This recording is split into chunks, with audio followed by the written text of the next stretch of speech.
welcome back. This is Elizabeth. She came to visit me today, so I thought we would talk about her weight loss journey and how she takes care of herself and maintains her weight loss surgery. Okay, so tell us what you had, because I never say it right. Okay, and on July the 5th of 2006. 2006. Yeah, I had a duodenal switch. Oh, duodenal. Duodenal. Duodenal. Oh, okay. Yeah, that thing. Think of it. Duop. No. Yeah. Duodenal. Right. Yeah. The duodenum. Okay, now tell us what that. Do you know that I really don't understand? Okay. That tells you though that you can feel as uninformed as you want to feel, and that's okay. But basically, they remove the part of the stomach where ghrelin is produced, so I don't have the hunger hormone. Okay. That's one of the things. Yes. So that's part of mine, the sleeve. Okay. Yeah, you have the sleeve. And so they basically just go in and they take off all of the stomach except for a very, very tiny part. Okay. And I don't understand. It's been a while since I've even really thought about what it was they did. Okay. But I can tell you this, when I had it done, I was convinced that they didn't really do it. Oh, I think we've talked about this. Yeah, because I had a little bit of that going on at first. Right. And I still have a hard time really imagining that has gone on with me. But plus, it's been a really long time now. So for me, like when I went to the ER the other day because I was sick, like I was telling you about. Oh, I should stop and say that ER and I have been friends for like a really long time. For a hot minute. And then we reconnected, and it was like, hey, wait, I've had weight loss surgery. And I have too. And then it just yeah. So but like when I went to the ER the other day, they were like, what surgeries have you had? And I was like, none. And then they were like, are you sure? And I was like, oh wait, no, I've had like 2. Hold on. Right. And my wisdom teeth. But other than that, I'm a whole person. Totally fine. And I'm only missing 90% of my stomach. I know, yes. Yeah, but right. other than that, I'm just fine. Yeah. Oh, and my gallbladder, that too. Yeah, they removed the gallbladder, and the appendix, and all those things. But I'm a whole person. Complete. Whole. Yeah. Spiritually, physically, mentally, I am all here. Yeah. But, it really blew my mind though that they had really done that much to my stuff. The only reason I really ever felt like they did anything to me was because sometimes it hurts my stomach to drink water. Right. Yeah. That's where it gets me. Like it's totally understandable that food might hurt my stomach. Right. But no, drinking water can be one of the most painful things still for me. And I get excited about water now. Yeah. And I'm like, and then I'm like, what have I done? Yeah. I'm not a whole person. All of a sudden I'm not whole anymore. Yeah. I have a hole. Many holes. Yeah. About 10 dotting the cross midsection. I've got a little bitty. How are your scars? Because you were in 2006. Right, and you can barely see them. I mean, they were tiny. Yeah. Tiny to begin with. And now, I mean, if I didn't know they were there, I probably wouldn't. So if somebody just saw you. Well, they would be like, oh, wow, you look like my Aunt Francis's Shar-Pei down there. But because I haven't had any kind of surgery to fix, Right, gotcha. But, the scars are minimal. Yeah. The scars are minimal. And certainly nothing that's enough to, work the continuity, as it were. It's like it may hang low, but you can tell it's all...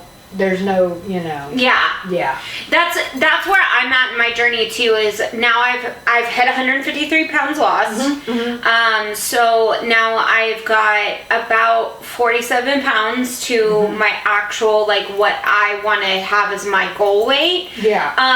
Probably not. I mean, my surgeon said 200 easily was his words in my consultation. So that was my overall goal. I don't really necessarily have a number in mind for a weight. Yeah. I don't necessarily, I more want to be like a 10, 12, like pant wise. You're tall. I'm tall. I am not. And I do not want to be a twig. Right. I have no use for being a twig. Yeah. So I want to be like curvy and voluptuous and all those things. So so I think 190 would look good on me, which if I lost 47 more pounds was exactly where it would put me. Right. And so now I've started looking into some cosmetic surgeries.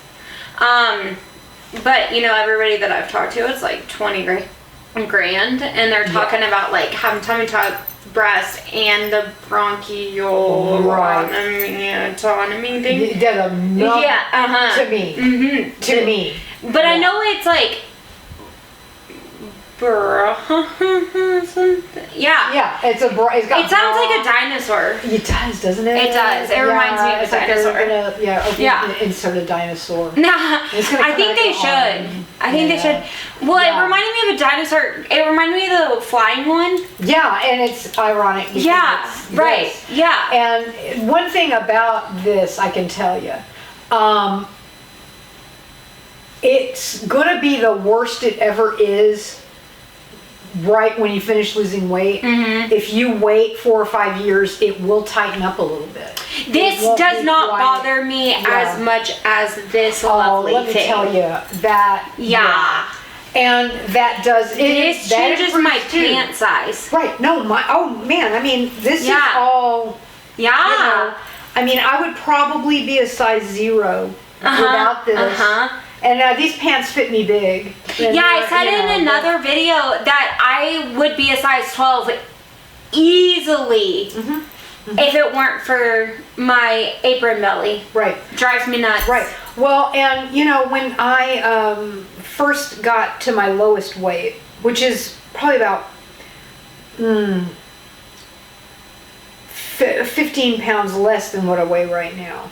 Now, if I can ask you this, how do you fluctuate? Do you fluctuate, like, are you just sitting a little bit higher right now? Like, I'm sitting high right now. Okay. My weight fluctuates by about 10 pounds up and down. It can be as low as 118, and it can be about as high as... See, that's really good information to have, because I have total meltdowns when I get on the scale, but I'm still losing. I still do, though. I still judge myself by what I weigh. I just do. And here's another thing that I have a hard time wrapping my head around that they told me, so I know it's a fact. The doctor told me if you carry enough on you that you're morbidly obese, your bones create more bone tissue to hold that, so you're a big boned gal. That's really a thing. And so you had told me this before. And so, the doctor told me that 15 to, if you weigh 400 or 500 pounds, you've got like 30 extra pounds of bone. And I was almost 400 pounds. Right. See, I was only 260, but I'm only 5'4". And I was just right on the cusp of what would have been, too small to do the surgery, actually.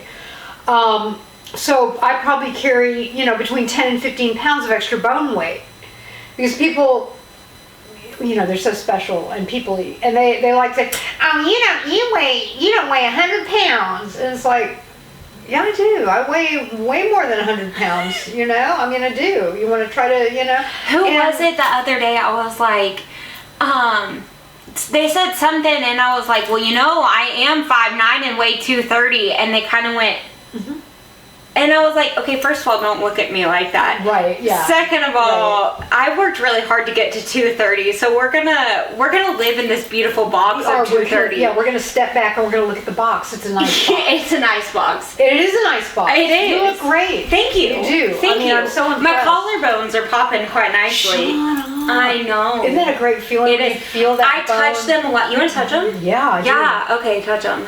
Oh, wow, I see it. They're. Oh, yes. Yeah. Oh, wow. Oh, yeah, right there. Oh, yeah. Do you know, there's this part of bone right here. Oh. Yeah, right here. Yeah. And the first time I felt that, I was with Cowboy, and I made him feel it, and he was like, "Okay, that feels like a bone." feels like a bone ER, you got a bone. I bet that bone's attached to the bone. That's what I feel like. I don't know if that, but I was so impressed. Yes. You know? So when I drink coffee in the morning, like before I put on a bra, like you can feel all this so much more. Yes. Yes. And I'm like, every morning, it never fails. I'm always like, I just have to make sure it didn't go anywhere. I know, right? Like little boys. Yes, I know. Yes. And if you didn't catch that, I'm sorry. Yeah, but we're sorry. The morning is the best time of the day. Like before I've had a drink of water. You know? So yeah, it's like because and then the bones, you feel the bones. And that's the other reason I hate my apron belly is because it covers. Same. My hip bones. The bones. Yeah. I want to feel the bones. Did you see my post on Facebook the other day? I posted my hip, my hip tattoo, and I was like, well, that didn't hold up well. Yeah, that's looking different. I bet it is. You know, but no, honestly, it doesn't look different. What it is that because this stretched out this way, it's folding. Oh, okay. So the ink, the art is still good. Oh, that's cool. It's folding. It's just folding, right? Poorly because of that beautiful apron belly I have. Right. It's a delight. It's a delight. It is. But and then there's this. Do you know this tissue like in your bra? So right here. That's the right thing. here. Yeah. Is where I had my first loose skin. That was my first loose skin. Yeah. I will never forget that. That to me, actually, it's easier for me to ignore this for some reason than to ignore this. Oh, I can ignore this to the best of my ability. See, I always had twig legs, so I just would ignore I grew up ignoring this. Do you see? This is where I carry all my weight. So you're saying because these were skinny, this was always perceived bigger? Well, to me it was. I don't know how other people perceived me. I mean, right. But to you it was. To me, as long as this was covered, as long as I ignored this was okay, and from the elbows down was okay. And I was a pretty fat girl. Do you know what I mean? So I could ignore, like from here to, but then I eventually got to where even my nose, I mean, my eyebrows were fat, my earlobes were, I was so my, my eyes were deeper.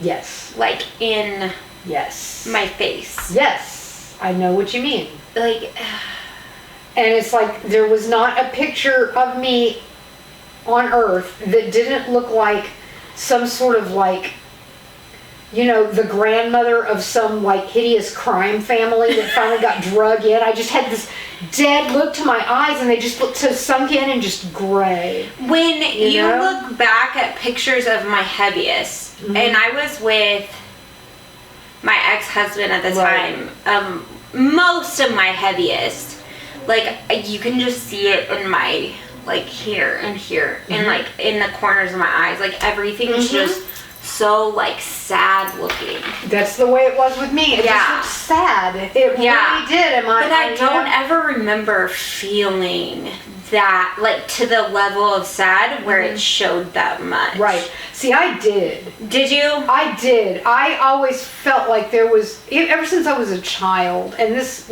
kind of probably has more to do with other issues too that I have, but I just always felt like there was another person inside of me that was just kind of screaming to get out. And then the older I got and the weight came on, and also psych meds had a lot to do with the weight coming on at the end. That last 40 or 50 pounds, that was all Seroquel, baby. Wow. And so it just looked and felt like there was just somebody inside of me just going, get me out. Well, and I think and maybe that was where a lot of it came from. I think there was an independent person that needed to stand up for herself the appropriate way. And I didn't have any of that going on because I did stand up for myself in horrifically inappropriate ways. Same, yeah. And I just was not a healthy, whole person. Right. So, I mean, And it is like they say that, okay, my baseline, it's easier for me to get up in the morning and decide to be happy in a size 6. I'm not going to lie. Yeah. I mean, it's a lot easier for me to just go, well, at least I can look hot today. So being shallow at size 6. Right, yeah. Definitely. I can decide to be happier, and then I'll realize what my bank balance is, or the cat pooped on the floor, or whatever, and it's all over. But it's not going to make me happy. It's not going to make me a more appropriate partner. But it starts you out in and this is what I talked about earlier too with somebody, is that it doesn't necessarily make me a better person, but it puts me in a better position to be a better person. Right. It gives me better tools, and it allowed my psych meds to work better. Something that I had no idea was going to be a benefit of this situation. Nobody was like, oh, hey, by the way, all those medications that you take 5 billion of, they're going to just kick right in. Yeah, they're going to work better. And the longer you lose weight, the better of a person you're going to be. Like, because my irritation level, and I can remember situations that happened less than a year ago, and my irritation may have been here. Well, I can remember thinking that wasn't a big deal, but now that I'm down here, I'm like, why did I... Right. Now that you have something to compare it to, it's like, wow, I really was that miserable person. Well, and that wasn't even in my miserable person phase. Exactly. Like, it just keeps sloping down. Yeah. Like, the longer and longer I'm doing this, like, the more and more often do I come up with better solutions for my problem, your problem, their problem, all of those things. I know, right? I told you she was going to call in the middle of this. Yeah, I know it, right? And I even put on Do Not Disturb. How do you put your Apple Watch on Do Not Disturb? I don't know. If you could comment in the comments below and let me know. Yeah. Or I'm just going to get smart like ER and not wear an Apple Watch. Well, or, if you could figure out how to make my lawyer call every time your mother calls. Oh. Yeah. And not bill you for it. Feeling the rejection, And not bill you for it. I know, and not bill, and not bill me. That's the key. Yeah. But, and, for me too, a lot of a belief that I have, and I'm not a doctor, but a belief that I have, is that, you see, I was 40, almost 41 when I had the weight surgery. Okay, and how long were you overweight? Off and on my whole life. Okay. So it wasn't an adult onset issue. Well, this extreme obesity was. Okay. That, I think, had all to do with the psych meds and with just toxic life. Okay. And so, all those toxins, those kind of toxins, they store in your fat. I mean, they're in your fat.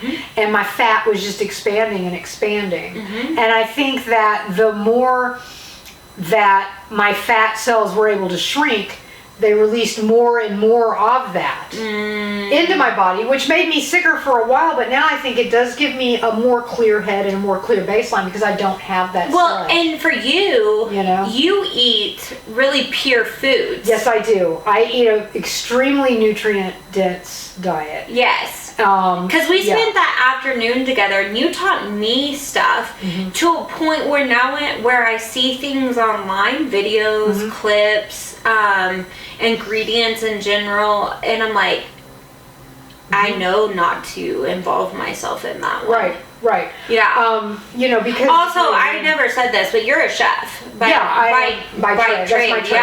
I'm a trained chef, and and I tried a lot of different ways of eating before and after surgery.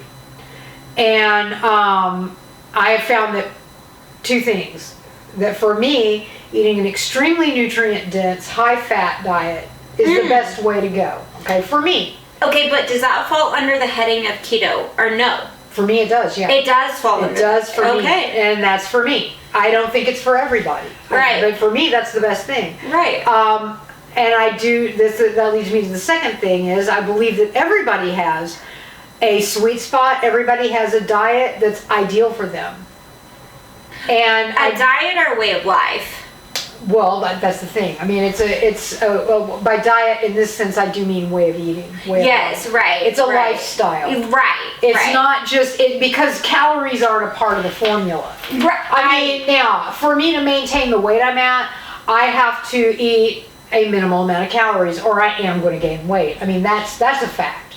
But for me to feel good, it doesn't matter if I eat 1,000 or 5,000 calories today. If I keep it in the ratio where, especially if I can have more than 75% of my calories come from fat, like a high fat keto, which is something that's probably more special for me than most people. Because most people I think would do better if they want to try keto, try it with a high protein first. For me, it's high fat. That's just what works. When you say high fat, give us an example of high fat. High fat would mean that I get 75% of my calories from fat sources. Okay? Like avocado? Like avocado, animal fat, dairy fat, and plant fat. Yeah, fatty fat. Plant fat? Yeah, plant fat is avocado and coconut. Oh. Right. Ooh. Now, I do not eat sunflower oil.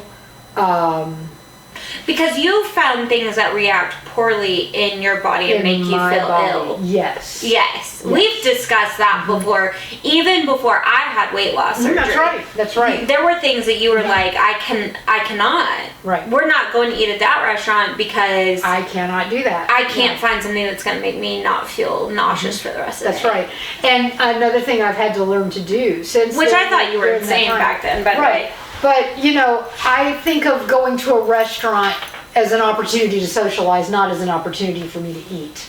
See, and I'm not there yet. Yeah, it took a long time for me to get there. Yeah. It took a long time. So as long as they have Topo Chico, I'm going to be happy. In a bottle? In a bottle. In a bottle. In a bottle, and I do not want a cup of ice. Right. It needs to be chilled Give me in a bottle. Yeah, that crappy ice machine ice, and I'm going to take my pristine...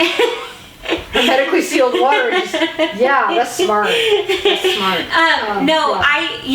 So I do want to go to restaurants and I do want to talk to people, but you said that queso in front of me. Like I said earlier, we're in Texas, so everywhere you go, there's queso and chips. And it's good. And salsa. And I just lose my damn mind. Oh, I'm sorry. That's okay. See, and over the years, I've trained myself just to not do that. Yeah. Today, this is the week of Christmas.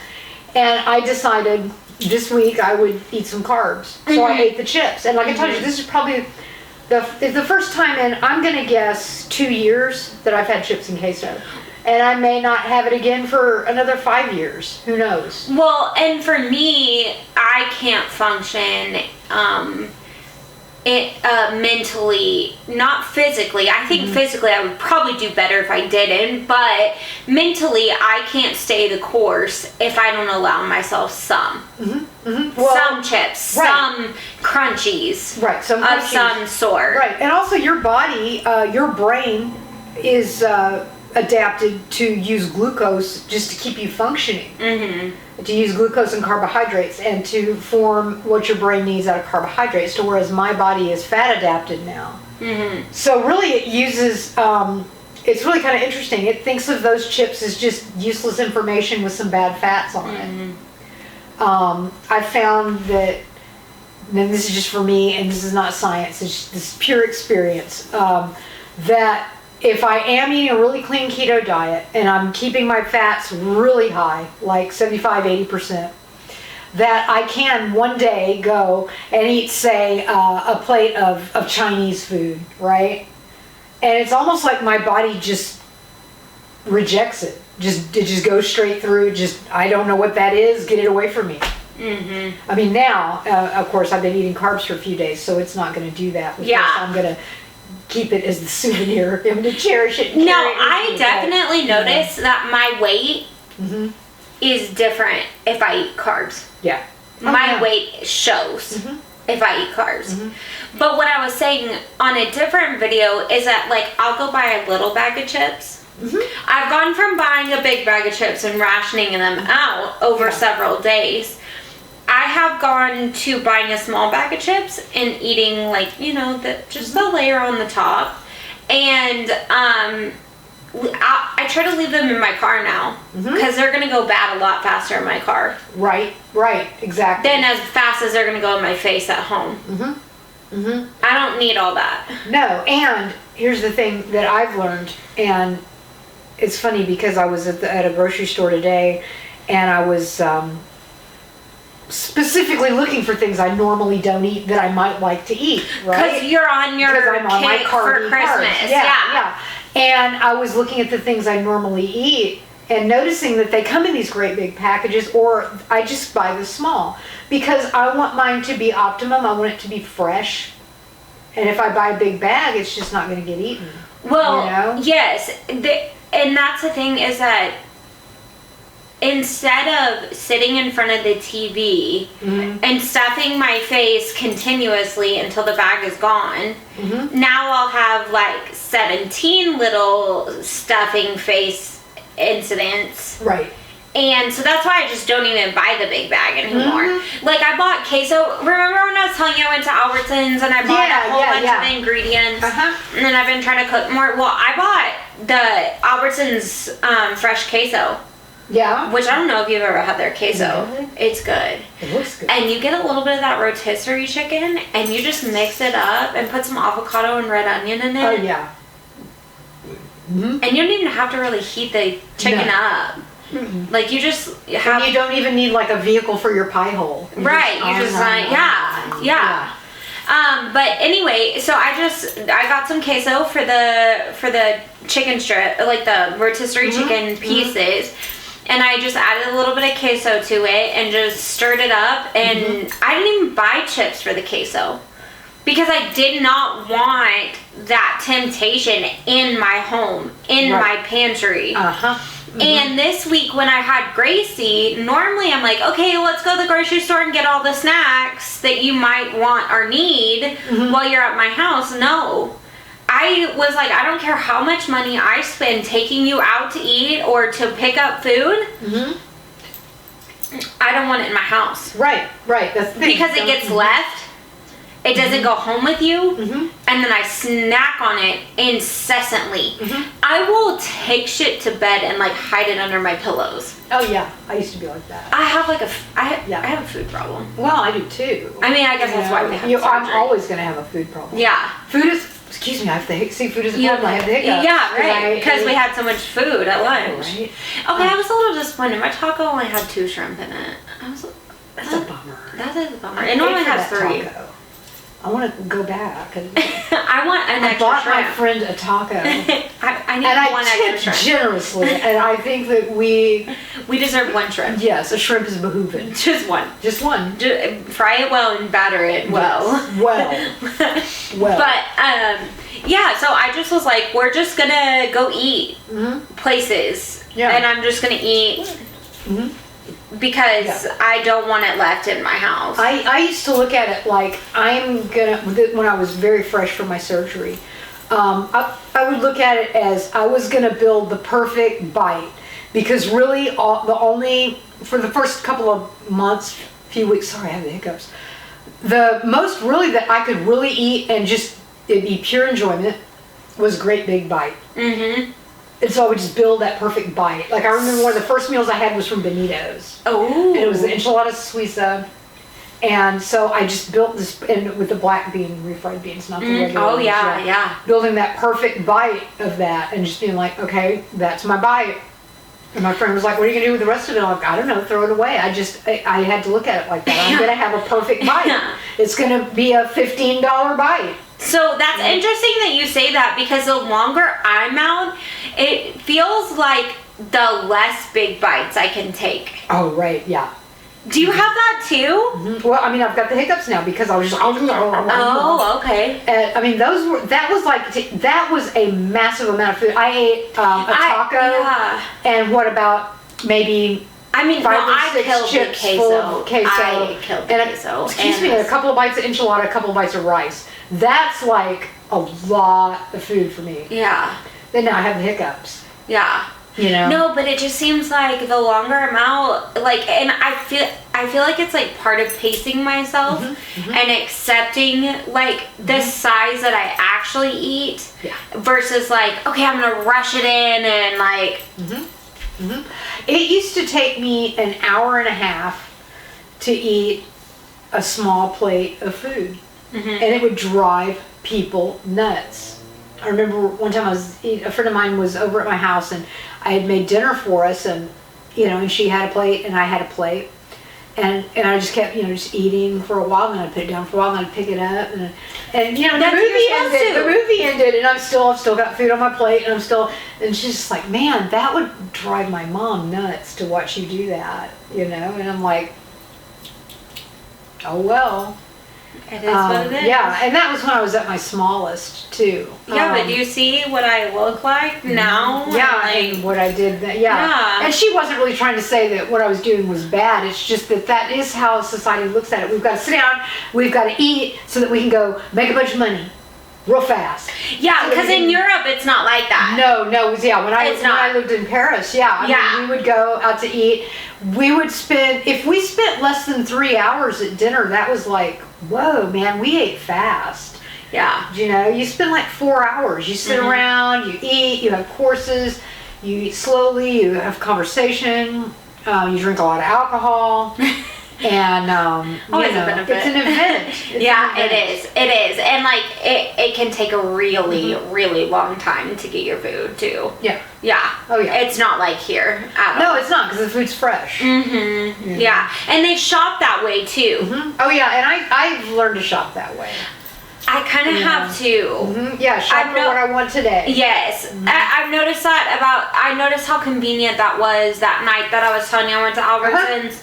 And I just picked a few things, and I thought that was genius for somebody that had weight loss surgery. It is. It's genius for anyone that wants to have a disciplined way of eating.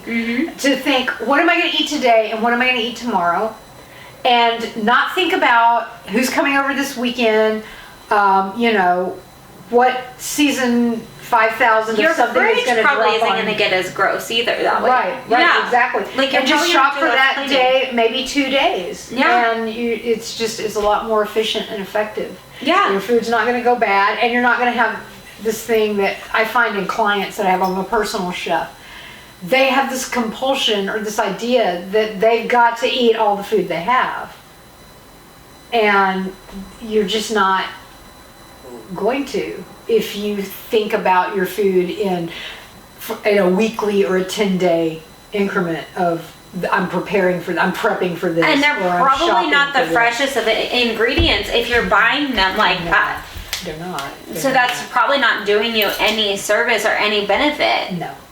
Health-wise. Health-wise, no. Yeah. No, it's not. Financially it might, but...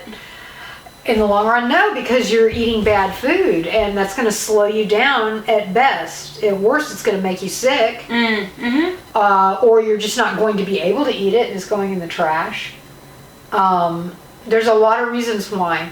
It's just so much more effective and beneficial just to think about today and tomorrow. Yeah. Well, I think we're going to leave it there, guys. We'll be back to see you soon. All right. Bye. Bye.